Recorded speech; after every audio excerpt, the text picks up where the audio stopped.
Olá, esse é o programa Panorama das Comissões. Nesta edição, vamos entrevistar o senador e médico Confúcio Moura, que presidiu a comissão temporária da Covid-19. Senador, seja bem-vindo, muito obrigado pela sua presença. Eu que pergunto logo de saída, o que se aprendeu, o que o Senado aprendeu, o que o país pode colher dos resultados dessa comissão temporária? Também eu quero cumprimentar os telespectadores da TV Senado, é uma honra muito grande estar aqui. Saudar você, Paulo, também jornalista e médico. Não podia ter uma pessoa melhor para fazer essa entrevista, porque nós dois, como médicos de interior, né, a gente pode dar, se tem condição de transmitir para todos os telespectadores a situação dramática que vivemos com essa pandemia. E o Senado foi pronto, né, em fevereiro de 2021.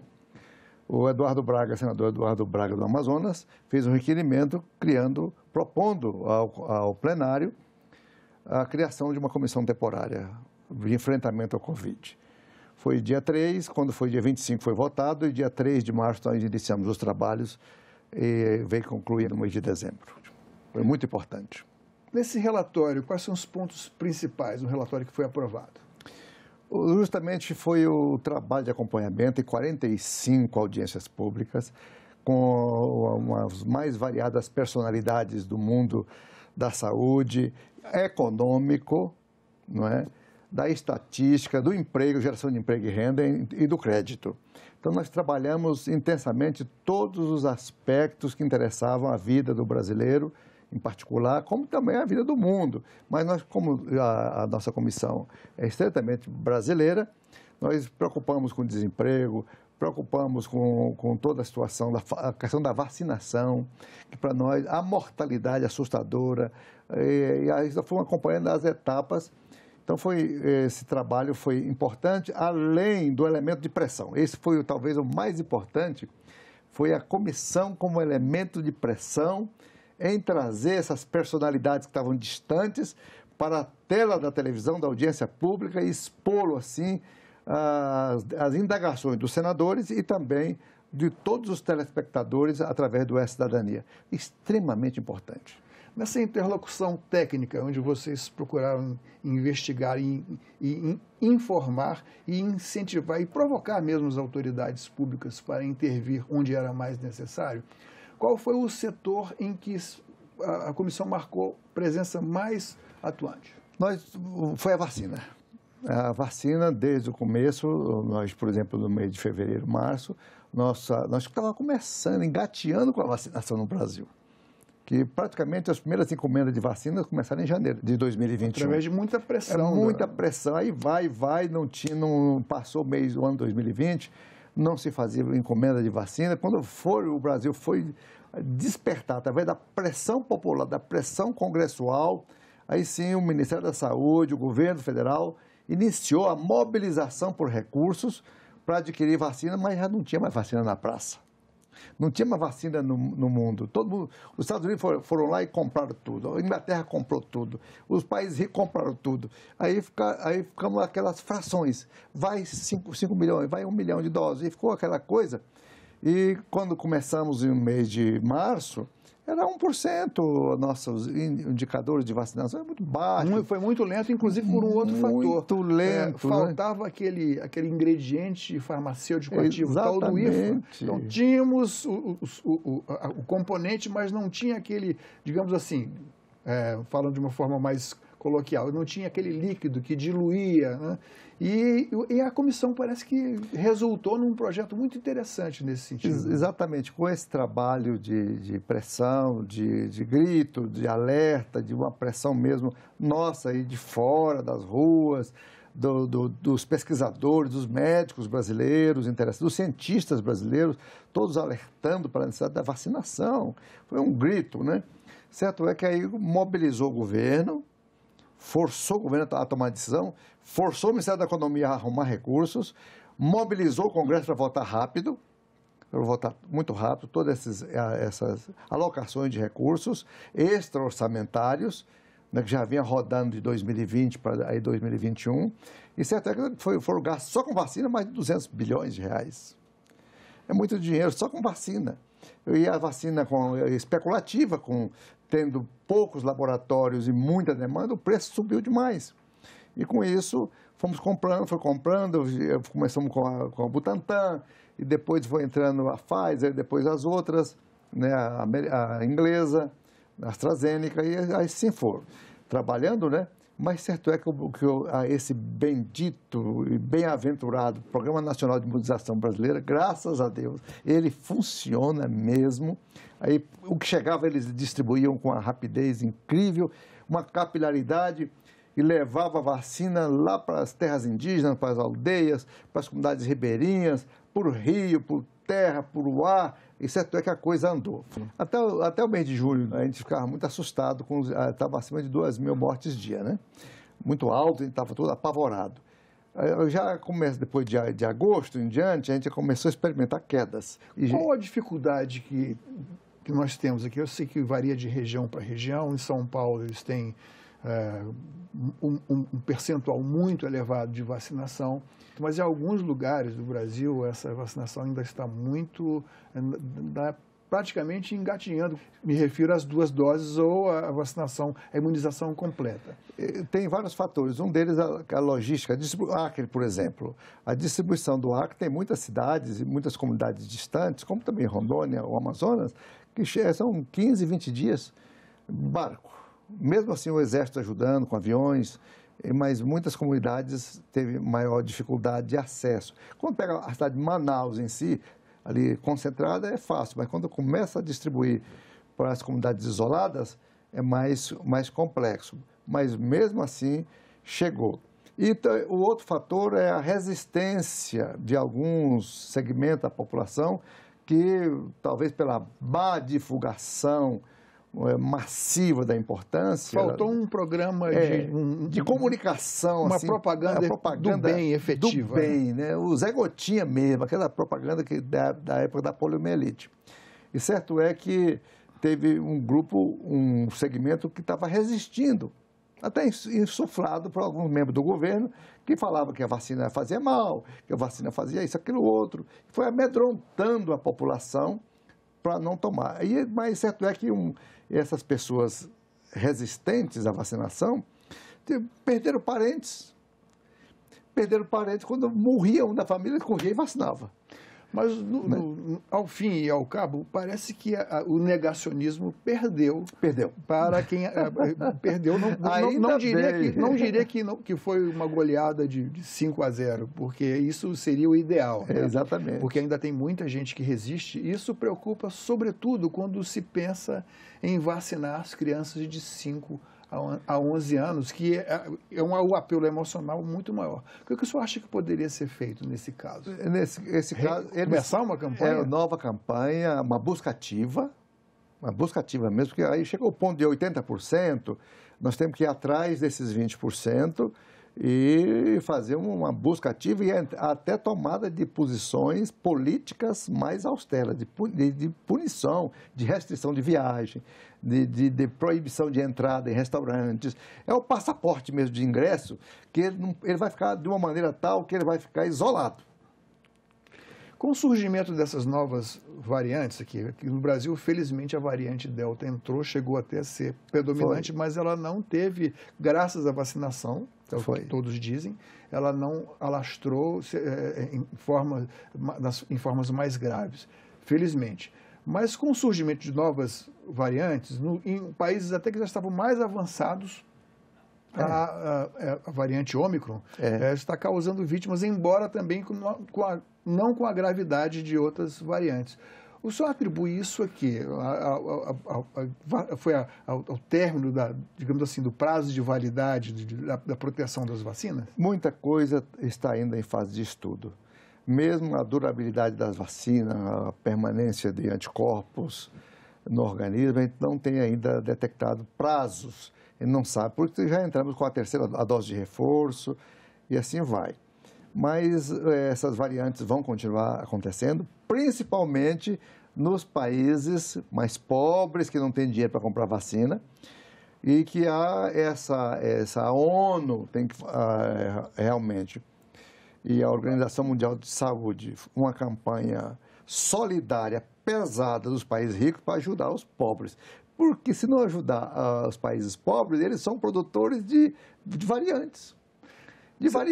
Senador, eu me lembro que 12 de março de 2020, vamos situar bem aqui, o país praticamente tomava conhecimento de que a pandemia tinha se instalado aqui, na véspera a pandemia tinha sido declarada no mundo inteiro.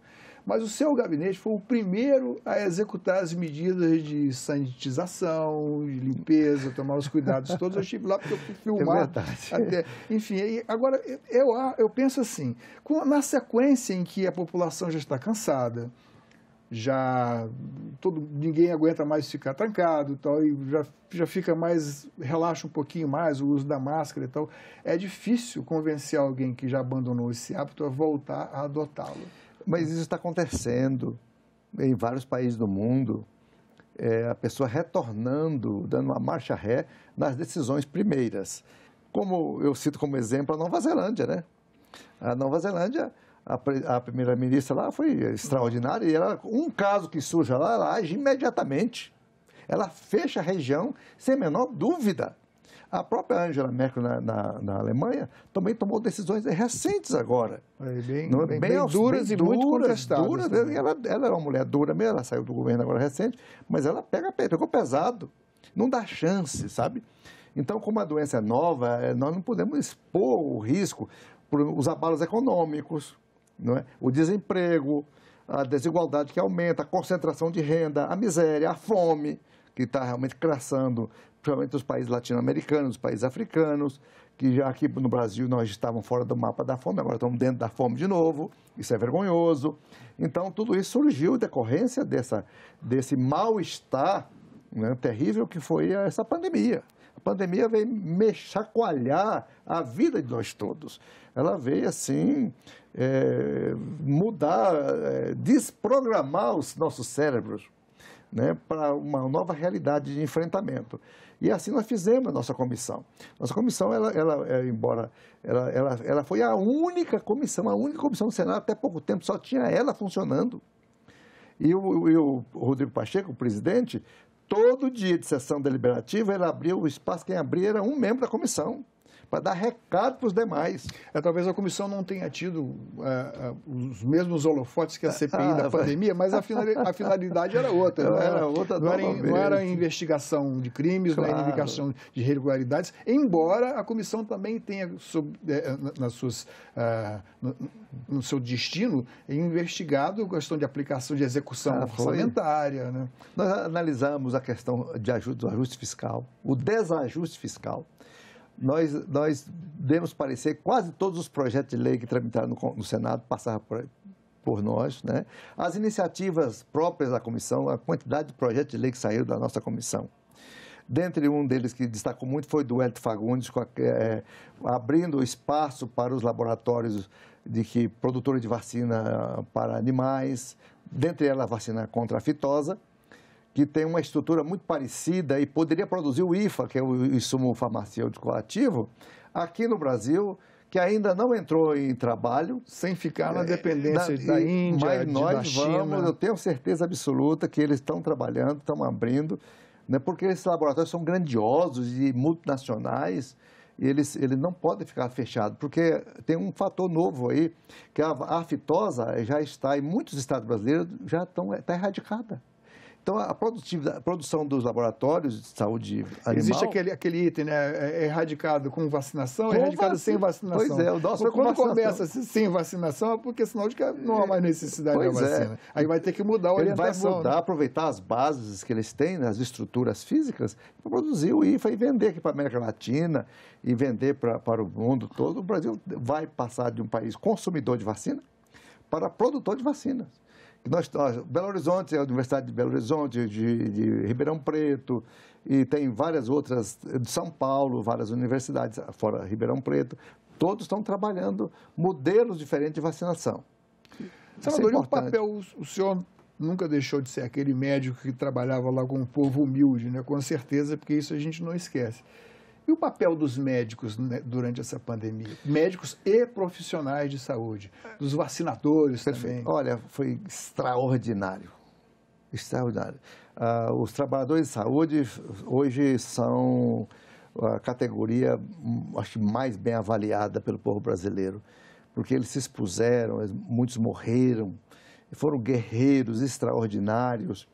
Teve alguns médicos, cabeça dura, posso dizer assim, que entraram naquela onda daqueles remédios preventivos sem eficácia, sem base científica, que até hoje eles são convencidos que estão certos. Mas não tem um trabalho científico no mundo que prova que eles estão certos, que estejam certos. Mas são aqueles camaradas que são chamados tratamentos presuntivos, eles presumem que dá certo. Mas na prática, agora estão saindo os primeiros antivirais que ainda não estão nas farmácias, e que realmente consegue diminuir a internação do paciente. Vamos ver a que preço vão chegar. Vai ser muito caro. Isso é outra briga. É perigoso. No começo, que o laboratório gasta muito, quando lança as primeiras safras desses remédios, logicamente o preço é lá nas alturas, fica até inibindo a população de adquirir. Muito caro. Mas com o decorrer do tempo, aquilo vai cair num campo de realidade, certo é que dá para ela ser consumida. Ainda do ponto de vista do médico, daquele que senta ali na frente de pessoas que se vê diante de um problema mundial para o qual até pouco tempo não havia, aliás, continua não havendo remédio, existem condutas que permitem a pessoa se recuperar e, como você disse, alguns antivirais que ainda estão sendo pesquisados, estão sendo liberados agora. Do ponto de vista do médico, o que mudou na cabeça do médico estar de frente de uma pandemia nessa escala planetária? Os médicos foram aprendendo com os outros médicos. O que um sabia, eu ia passando para os outros, e ainda ninguém sabe muita coisa. Até mesmo as condutas de UTI mudou radicalmente. O que se fazia no início da pandemia, nos casos de UTI, era um tipo de intubação. Depois que viram que a intubação com pressão alta, a insuflação alta, causava danos perigosos. Eles passaram a ter uma menor pressão de insuflação, de oxigenação, e menos tempo de intubação, outras maneiras de oxigenação do paciente, por fora mesmo, sem a intubação. Então, certo que os médicos foram aprendendo e foram disseminando. Através da telemedicina, o que um sabe, o outro sabe. Então, eles vão passando para um, passando para outro, e há uma conectividade grande, porque os médicos intensivistas do Brasil não são muitos, e eles são formados quase por poucas escolas do Brasil. Então, tem os professores de lá, um liga para um liga para outro, certo é que eles vão aprendendo. Cada novidade, cada resultado positivo, eles vão sendo compartilhados com os demais profissionais. Tem aprendido muito, os profissionais de saúde, né, têm aprendido, embora a doença ainda não esteja suficientemente estudada no campo da medicina, assim, mas já diminuiu muito a mortalidade dentro das UTI, que entubou, 80% morria. Senador, e que comentário o senhor faz a respeito da situação, por exemplo, nos Estados Unidos, onde eles têm muito mais dinheiro, comparam vacinas várias vezes necessárias à população deles, que é de 300 e poucos milhões. Aqui nós batalhamos, a adesão lá continua baixa às vacinas, e eles não têm um sistema único de saúde.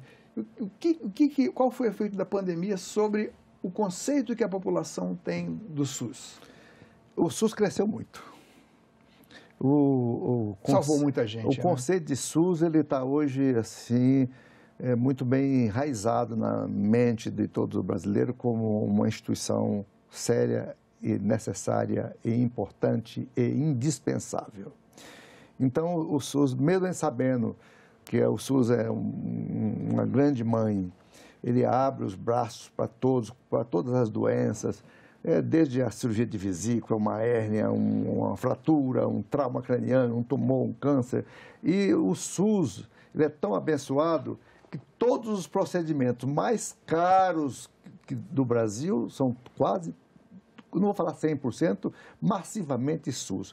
Os transplantes, né? Todos os transplantes são feitos por SUS. A oncologia, né? A parte de diagnósticos, então, enfim, ou a parte de UTI, ou são do próprio Estado ou são comprados serviços terceiros. Mas o SUS, ele tem feito milagres, né? Algo que um cidadão, um deputado, se fosse voltar no tempo, ele não criaria o SUS, falaria, onde é que eu vou arrumar dinheiro? A segunda pergunta é, como é que eu vou dar conta de oferecer saúde como direito de todos e obrigação do Estado? Os melhores profissionais em trauma, facada, atropelamento, tiro, bala, essas coisas, estão no serviço público. Eles são extraordinários, esses médicos de pronto-socorro, rapaz, que trabalham no SUS, eles são realmente muito ativos, habilidosos, extraordinários, operam muito bem. Então, o SUS foi um desafio, ainda é um desafio, que o governo tem que realmente saber fazer essa distribuição e fazer com que ele seja essas filas, hoje as filas, a questão de paciente no chão, aqui e acolá, tem ainda, devido hoje ao empobrecimento da população, todo mundo vai para o SUS. E o SUS não dá conta de atender essa demanda tão grande assim. E a pandemia veio ainda para acabar de um marco assim, falou, não, é só pandemia, o resto fica de fora. Aí a coisa ficou realmente diferente, ficou esquisita, né?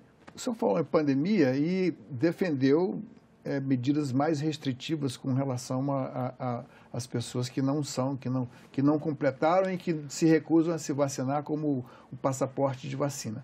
Como o senhor acha que deve ser também o tratamento aqui para quem vem para o Brasil, esses estrangeiros, o senhor também defende que aprova o passaporte de vacina? Exatamente. Eu creio que, devido a essas variantes, eles têm que vir já com sua carteirinha de imunização comprovada, com o exame, o teste de PCR recente, de 3 dias, para poder chegar no Brasil, é o que é feito com a gente lá fora.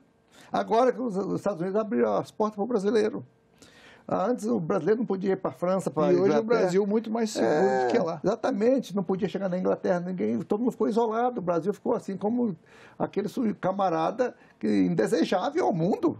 Então ninguém pode ter desculpa que vai faltar vacina, que não vai faltar mais vacina. Já foram compradas e pagas mais de 350 milhões de doses. Não é? A estimativa que a gente vai ter é de 600 milhões de doses. O dobro da população brasileira vão ter sobra de vacina. Nosso programa está terminando e eu queria fazer um pedido ao senhor, que o senhor faça um apelo aos pais de crianças de 5 a 11 anos, para que eles possam aderir, levar seus filhos para a vacinação quando estiver disponível. Olha, meus amigos, é o seguinte, eu tenho visto aí alguns comentários indevidos que realmente não recomendam vacinação para criança. Pelo contrário. Nós temos que realmente imunizando, você não imunizando o neném, o menino de 5 anos, a 10 anos, 11 anos, você está propiciando a transmissão dele nas escolas, vai dificultar muito mais a permanência nas escolas abertas, as escolas vão ficar nesse abre e fecha permanentemente. Então, nós temos que fazer uma vacinação massiva, pegando de 5 anos acima, vacinar todo mundo. E olha, acredite na ciência, acredite na Anvisa. A Anvisa é uma instituição seríssima, seríssima. Eu falo que conheço, é seríssima. Ela não recomendaria jamais vacinar um neném se não tivesse todas as provas de segurança e eficácia. Então, o que eu recomendo aqui, como um médico ou ex-médico, médico de interior, médico clínico, é justamente isso. Acredite na ciência e abra os braços para a vacinação e diga não à pandemia, diga não ao coronavírus. E use máscara. E use os cuidados. A máscara em ambiente fechado, essa é indispensável. Ônibus, avião, dentro de cinema, e tudo que for local, restaurante, é usar máscara mesmo. Ela vai demorar muito tempo a deixar a máscara de lado. Senador, muito obrigado mais uma vez pela sua presença. Muito obrigado. A TV Senado está de portas abertas. Muito agradecido, uma oportunidade maravilhosa. O nosso programa fica por aqui e você pode revê-lo na nossa página na internet em senado.leg.br/TV ou no nosso canal no YouTube. Obrigado pela audiência e até a próxima.